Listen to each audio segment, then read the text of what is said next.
Hello friends, my name is Steve Guttenberg and I am the Audiophiliac, and today's show is kind of different. It's about Eavesdrop. It's not a component, it's not a headphone, it's not a speaker. It's a listening bar here in Brooklyn, actually Greenpoint, Brooklyn. Now it opens today, and I dropped by a couple of days ago to interview the designer of the room and one of the owners, Danny Keith Taylor. And we really hit it off. We are kindred spirits. And we went into great detail, actually he did, into how he designed the room, the speakers, the electronics, the turntables, and the room treatment. Yes, he really cares about making the room a comfortable space to listen to music. It is, first and foremost, a listening room, but not like everybody has to shut up and just listen. But anyway, we go through the whole plan here of what Eavesdrop is and what Danny's plans are for it. So anyway, this is me talking with Danny Keith Taylor. So, I was explaining to you before we started about some of the people that watch my channel have a thing about room treatment. Mm-hmm.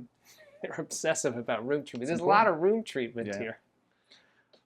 It's important. It's we were talking about it, how that's not really always thought about in how it fits into the equation of what a listening experience is. Right. And then sometimes it's thought about too much that it actually, creates a room that's uncomfortable and very, very small and that no one really wants to be in. So, yeah, I mean, of course it's incredibly important. I think in the context of Eavesdrop, or really any, open to the public space, it's being able to find accommodation for acoustic treatment without, getting in the way. Yeah. And whether that's through hiding it or working into the kind of visual architectural details of the space. Mm-hmm. I think that's that saves you a lot of time down the road in terms of trying to tune a room, or, how your speakers react within a room. And well, here's the thing though, is part of the room treatment is not just for the acoustics of the music you're going to be playing here, but just sort of the crowd noise is not going to be too intense. Yeah, it's not that big a space. How many people do you imagine fitting in here at any one time? Capacity is 36. 36, okay. Yeah, so it's intimate, and it's designed to be intimate. Okay. It's all reservations in this back area, so it's not just how many people can you cram in before it becomes, uncomfortable or untenable. Okay. So, it's not a temple to sound. Obviously, there's like the Japanese concept of like a listening bar, right? Where no talking, as New Yorkers, that's probably not going to work. Yeah. And if you tried to make it work, you'd pull your hair out all day trying to get people to be quiet. But at the same time, controlling the room dynamics a little bit, I think with DJs, anytime there's this feedback loop that can be created, right? So the DJ puts on a track, and then people start to try to talk over the track. So the DJ turns up, and then people start talking louder. The DJ, so you're getting to this point where at the end of the night, or when it gets out of control, it just becomes this kind of like white noise cacophony, which is certainly not a listening environment, but it's certainly not a place where people even really want to be, right? So the acoustic treatment in terms of absorption, obviously cut down on reflections, those types of, those slight, maybe slight to some people, but like they become increasingly parasitic to what the environment is. And for me, with Eavesdrop, the whole thing was not just about putting in really good speakers. It wasn't about like, trying to create a nice looking room. It was really trying to create an environment that allowed people to be able to appreciate and become enthusiastic about sound, about what was going on, in not a way that forced it down their throat necessarily. You know what I mean? It should be a space that looks great, that people want to be in, but in addition to that, there's also all these things that make the actual experience of listening into not just an afterthought, but it's part of the room. Wow. Yeah. That's a great thing to strive for. Yeah, I mean, I don't know if I hit it necessarily. It's like I said, it's always a case of trying to like tweak it. I mean, the way a room can change acoustically when you put a bunch of 5 to 6 foot little meat bags in it, you know what I mean, is you know, that changes the entire, you know, idea of what the room can sound like. So tuning a room, you know, if you're in a mastering studio, at most probably 2 people in the room. Hopefully the master engineer is able to do their work properly. But you know, that is not a commercial space in the sense that you're not having crowds of people in. You're not having that kind of change of the room density and like how much absorption is in it by how many people are in it. So is a mastering studio probably like is it built to be ideal in an acoustic sense? For sure. Is it built to be ideal in like a communal sense? Less so, because that's not the priority. Right. So with this, it was trying to find the balance between, like I said, communal versus using practices, using materials, using design that, you know, served that function and wasn't just aesthetic.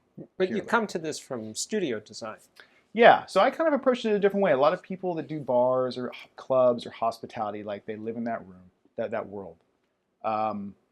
And, you know, one of the asks in here was, again, this priority on sound and listening. So I came into the room and said, well, it's not a gut renovation. I can't change the dimensions of the room. In the sense, I can't knock down walls or build walls. Like, there's going to be parallel surfaces. But if this was my studio, you know, what would I do within it? And what are the principles and practices that you put within a recording studio in terms of where diffusion goes, where absorption goes, where your early reflection points, all these things that you kind of have to think about, but also in the context, there's not going to be a central seat in the middle of your sweet spot, right? So you've got people around, but you don't want to do distributed audio all over the place. You know, it's not supposed to be a restaurant. It's supposed to be a presentational thing where you're listening to a stereo image. And again, the people that want to listen to that have That's where they're going to be sitting. Yeah, I mean, they have a space for the people that want to engage with that. The people that don't, they can find other places to sit, but you don't want their experience to be uncatered to. So let's go through the system. Sure. So let's start with the obvious with these amazing horns. Yeah, so the mains, as it were, there's 2 systems. This is the main listening room. So the mains are Danley SH60s. They are maybe cartoonishly overspec'd for the size room. But the thing is like with Danley, Tom Danley in general, I was first introduced to Danley probably 15 years ago. And, you know, sometimes you have experiences with certain speakers and you walk by them and you're like, that's something it's illuminating. You know what I mean? And the first time I heard like a Synergy horn system or a SH50, it was that experience. And since that time, like I've just always responded to Tom Danley's designs, you know, who he is as a person, which is he's not caught up in club land or audio. That's not his market. He's a scientist, you know, he designs things that don't subscribe to maybe what the industry tells him to design in terms of like, this is a lighter, simpler, more easy to manufacture box. Right. He builds things that like he thinks are perfection. And his designs are unique, both aesthetically and in sound, without intentionally trying to be. So yeah, they're all locally made, not local, but local to the US. You know, hand built. So yeah, that's the mains, and then it's a compression driver. Well, it's actually, so the Synergy horn concept is that you lock around the horn. So in an SH60, for example, there's actually Which is this SH60. Correct. Okay. So it's called an SH60, 60 degree dispersion, vertical horizontal. Okay. A 50 is 50. Like SH96 would be 90 by 60. So it's kind of easy to remember in that way. But yeah, so there's, you know, for the low mid range, there's 2 12 inches on each of these larger ports. And then in the middle, there's actually a cluster of 6 mid drivers, which I believe they might be 4-inch. I forget what it is on that. 60, and then a 1 central tweeter, which is a compression driver. So there's actually, what's that count? There's actually 9 components within that, locked onto that. I'll get closer. Locked onto that one central horn. So, you can stick your head in it to a certain way and get kind of the experience, Oh, wow. So, and they're very directional. Again, 60 by 60. They're not line in terms of that. If you step off axis, or off axis, you will drop out. Okay. So, which I feel is nice. I don't like a lot of dispersion, very wide splays. I think dispersion is overrated. Yeah, I really do. Right, so that's the Danleys, and then subwise, it's 2 Seton submersive dual 15s, which are sealed box signs. So yeah, I like that for. I mean, I understand ported and the reflex and the efficiency of that, but I've always found just like the ability, because again, this is not supposed to be a high-powered system. It has the ability to, but like it has headroom and the dynamics to be able to like, you can work in whatever you're playing into that without having to worry about trying to operate at 100% efficiency or SPL or whatever it is. So yeah, Seton subs, I really like, again, U.S. made, small volume manufacturer. A lot of his stuff is in theater stuff, so they, not mastering, but hi-fi theater setups. Seton subs are very much within that culture. And then, driving the whole thing are Brystons. From a recording background, studio background, Bryston has always been a thing with me. You go into a mastering studio or recording studio, and there's always, or there used to be at least, always a rack of Bryston, either 7Bs or something like that. So for me, that was always the pinnacle of what an amp was. Just in my young adolescent, right.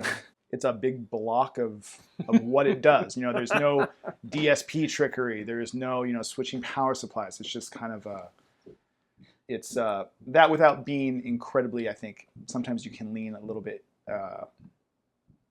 It's easy to lean into like the more retro aspect of things, which is fine. But for me, again, coming from a studio background, it's functionality always over that, a little bit. And so, yeah, I figured, I love them. So why not use them? You know what I mean? That's how. So is it biamp between the top and the bottom? Yes, right. So the subs are crossed over on their own amp. The Danleys I modify them actually, because originally they come as a passive 3-way. So I modify them to be an active 2-way between the mid-high and the mid-low drivers, and then I put the tweeter on its own active. So there's still an internal crossover within the speaker, but I just do that separation just because I like a little bit more control. Yeah. So you can dial it in. Yeah, the high-end presence. But do you use equalization? Equalization? As little as possible. There is, just because again the crossover, there does have to be, and again it's a commercial space, so you have to kind of lean into like how to be able to effectively do that. So there is a Tannoy processor across the entire system that's doing the separation, but again, I try to set the room, get the room sounding as good as possible, try to pick components that obviously sound as good flat out as you possibly can, and then only use DSP in a corrective way of, if slight little changes need to be made, you can do that way. You can do it that way, but not rely upon it for the entirety of trying to get a good sound. Okay. I think a good sounding system is always, you turn it on and it's like 96% of the way there. That goes the same for a live system or what does a line array sound like in a certain room. If you can get that without touching any sort of graphic or parametric or anything like that, you're pretty much there, and then you're just doing little little tweaks. And the turntables, techniques. There's a practicality to that. Sure. You know, again, we have DJs in. Yeah. You know, I've learned from my experience in doing other places, if you try to do a vinyl only, because we are, you know, again, we're in New York, we're in Brooklyn. There are DJs, there are people that are very well versed in how to do a vinyl set or how to take care or how to work like, you know, a more, a higher class turntable. But at the same time, there's the tools of the trade, and you have to respect the tradesmen that come in. So I'm not personally a huge fan of CD DJs. You know what I mean? Or kind of that style thing. However, a lot of people, that's the tool that they use to do their craft. So denying them that, you know, that's just kind of a little bit arrogant and rude, right? I would never want anybody to tell me how to do my job properly. So yeah, I mean, 1200s, they're a workhorse, you know. It's really great that Technics was able to like bring them back. Yeah, I'm a big fan. Yeah, totally. This came as a big shock to me that I became a big fan. Oh, 1200s. 1200s, yeah, but I am definitely. Yeah, they're just, you know, they work, they do what they're supposed to do, and they sound good. So. And the mixer, I guess. Yeah, the mixer is it's company Master Sound. So it's Alan Rigby Jones who designed for a lot of Alan and Heath stuff, specifically like their X-Zone mixer, DJ mixers. Now he does the Model 1 with Richie Hodman. Anyway, he's a very good, well respected mixer designer. Yeah, so the DJ booth, somewhat controversially, it's designed to remain against the wall, but it can move out and rotate. Oh, wow. So it's on casters, and there's a loom for the wires to be able to pull out. The idea of why I wanted to try to design it to be able to like keep against the wall is that I'm personally, you know, the space is designed for people to come, and it's a community for people to be able to like see how the sausage is made in a certain way, you know. Right. Oh, that's nice. And also, you know, it's presentational. Having the DJ in the room, if you were to, you know, have people over your living room, over to your house, would you be behind a DJ booth? No, you would be considered inhospitable and somewhat rude, right? Mm-hmm. So the idea is that like I don't really like stage lines. I don't like walls. I don't like the barrier of, you know, performer and audience. Not to say I don't like it, but within the context of what we're trying to do here, that really wasn't what the optics that we were trying to create. It was more, this is a living room. This is, you know, a community thing. It's not, and some DJs feel uncomfortable about that. I was going to say, because which way are they going to face? I mean, are they going to keep their back? But it's not about, but it's not about the mirror can help, yeah, right? The mirror does help. They can at least see sneak attacks coming up behind them. No, but you know, it's like them laying out their records on the ground. I mean, they don't have to. They could put them in side booths. But you know, you're moving around. You're picking records. People are sitting here and like turning to talk to you as like, oh, what are you playing? That track is great. Like what, you know, or coming up to you, be like, oh, what is this? How does the mixer work, or whatever. To the point of like, you obviously don't want to have the DJ be put in a situation where they're annoyed all the time. Right. But you know, again, it's an encouragement of community without seeing or trying to, you know, have a thing where they're cut off from being able to like interact with people that should be in here and interested in what's going on. Yeah. You know what I mean? That's really, I like that idea. And some DJs respond to that and like, oh, that's great. I love the idea that like I can do things differently here than I would in a club or somewhere else. And I will play differently and do a different type of set. I might, you know, put on a record and let the whole thing play through while I kind of like talk to somebody about it. You know, I'm not having to do cuts back and forth between each deck. Other DJs are like, well, you know, that's very weird. And I honestly would be uncomfortable the entire time, and I wouldn't have fun, and you know. Yeah. So fair enough. It's like, it's not trying to lock anyone into like any single method, but I would hope that like a slightly unorthodox way of doing something, maybe people respond to it in a cool way, and they, you know, it becomes unique in itself because they're doing something unique to the room that they wouldn't do somewhere else. Yeah, yeah. Well, I guess, yeah, some will feel more comfortable with that than others. So, are there going to be themes to the music that you're... Yeah, the idea is it's more curation based. So once we get open, the idea is that a DJ or a record label or an enthusiast would actually take over the entire week. So it's not just a Friday night or a Saturday night. Oh, okay. Certainly not more than one DJ a night. But it doesn't have to be a DJ.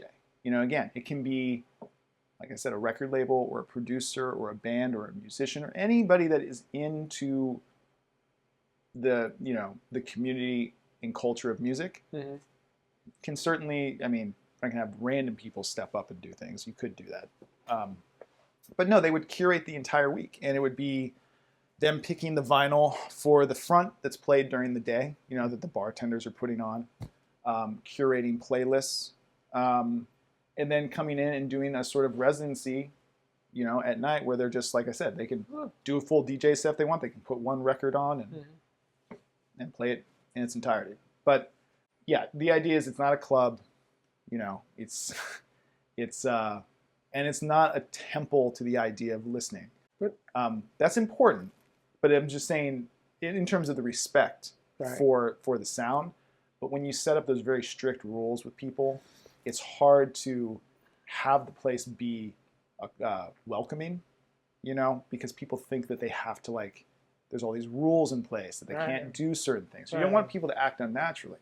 You want them to be comfortable. You want them to appreciate. You want them to have an experience within their own skin, and that goes for DJs. That goes for, people that are sitting at a table having a nice time. I have to redefine what it is. What is it? It's not a club. It's not really a bar. It's a listening room. It's a listening bar. It's a listening bar. Listening bar, which is not a new concept at all. We haven't invented that. Right. There is a long storied tradition in Japan of doing that kind of thing. So all ideas are inspired by something else. It was more the idea of how do you do something like a listening bar style concept and bring it into the context of how New Yorkers act, right? So, or I guess just Americans maybe, this in a broader way. So they're two very different cultures, and you don't want it to become a club, which becomes less about music and more about the communal energy of people being in a room, which is important too. Oh yeah. But can you find that middle line of being able to provide that kind of harmonious energy between people and also provide an experience which is centered around sound, not as an afterthought, not as a gimmick. It's built into the room. We were talking about acoustic treatment and all the things. It's that was thought of from day one as being the priority that's going to lead all the rest of the design. So I have to bring up the A word. Which is the A word? Audiophile. Oh, audiophile. Yeah. No, some people look at audiophile as being a magnificent tribe, I am one. Yeah, no, and other people, shun it and thinks it's a complete waste of time. I don't think of it as a bad word or a good word. It's simply someone that cares about audio enough, or the sonic quality of something, to be able to put the time and effort to really think about it, to be able to respect it, and to be able to hopefully have it be within their life as a passion, and I think passion is what drives all good things, I think, creatively, romantically, whatever. The passion is what drives us as human beings. So saying an audiophile culture of saying what is the best amp, what is the best speaker, ever made. I don't know if that's really a argument that will ever be decided. Oh, I know. It won't ever be. Yeah, decided. because you know what it perfection. is? It's because in all my years in audio, professionally for 40 years, it's not like there's convergence towards this is the sound, right? There's all these different things, right? That people, analog versus digital, omnidirectional speakers, horn speakers, they're all going in different directions. So it's not like we're getting closer to this thing that we would think, okay, this is perfect sound. It's just If anything, it's more right. And I would chaos. ask, like, what happens when we get to perfect sound? I don't know if we'll ever get there. I think our ears, well, I'm just saying, our ears are the most high fidelity we will ever be able to listen in, right? We walk in a world of high fidelity sound all day long. Real life. A subway rumbling Right. under your feet is like a sonic experience that, like, yes, you could probably load subs in a room and do certain things, but it's like we are walking within that every day. So speakers are they're a transmission device. They allow us, it's a time machine in certain ways. It allows us to go to a time and a place where something was recorded, where people were doing something, and able to listen into that and like feel as if we were part of that experience going back through time. So whatever translates that experience, whether it's an ear pod or whether it's, the best speaker money can buy, as long as it gets you to that experience, to that, the ability for your brain to say, I feel like I'm there, I feel like I'm doing something, to me, that's what the search of an audiophile is. You're just trying to get closer and closer and closer to be able that full immersion of, again, what you're listening to. So, and again, I'm a local to Greenpoint. My recording studio is right up the street. Oh, what's your studio? It's called Deep Space Recording. Okay. Yeah. So, yeah, everyone lives locally. There's no, like I was saying earlier, some big hospitality, empire behind it. It wasn't thought out and drafted in soulless rooms about how to like hit the perfect mark of like commerce. There's a lot of blood, sweat, and tears in the wood of this place by the people that have worked on it, and I think that energy comes across. Yeah, this is great. I wish you all the luck. I'll come back when it's thanks. I mean, open for certain, we're sitting in a dead room with no one in it, so it's like. Well, I'm saying this is an unnatural way, but I could shoot a video with a lot of people. So, anyway, thank you. Yeah, thank you, Steve. All right.